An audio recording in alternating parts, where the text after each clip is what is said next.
ចាំកញ្ចក់ឆ្លោភាពស្ងាត់ជ្រុំភាពស្ងាត់ជ្រុំគ្មានអ្នកណាចង់បន្ទាបខ្លួនមុនពាក្យសុំទោវាកប់បាត់ក្នុងបំពង់កយើងទាំងពីរធ្វើខ្លាំងរៀងខ្លួនដល់ទីបញ្ចប់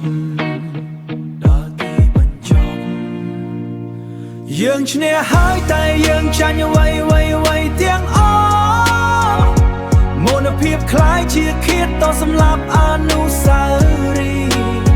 ឈរចាប់ងាយគ្នាក្នុងបន្ទង់តែមួយចាំអ្នកមកខាងទៀតសារភាពកំហុងចាំអ្នកមកខាងទៀតសារភាពកំហុង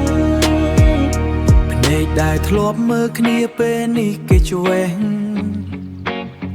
ហេតុផលរឹងមាំតែចិត្តទ្រុឌទ្រោម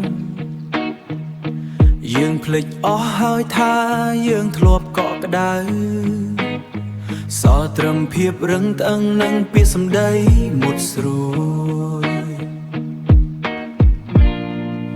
យើងឈ្នះហើយតែយើងចាញ់អ្វីទាំងអស់មនភាពคล้ายជាឃាតតសម្លាប់អនុស្សាវរីយ៍ឈរចាំងាយគ្នាក្នុងបន្ទង់តែមួយចាំអ្នកមកខាងទៀតសារភាពកំហុងចាំអ្នកមកខាងទៀតសារភាពកំហុងតើយើងត្រូវធ្វើខ្លាំងដល់ណាទៀតមុននឹងអ្វីខ្លាចជាផេះផងមុននឹងអ្វីរលាយផេះផងមុននឹងអ្វី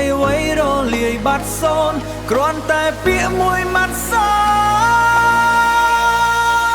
យើងឈ្នះហើយតែយើងចាញ់អ្វីទាំងអស់មនភាពคล้ายជាឃាតតសម្លាប់អនុស្សាវរីយ៍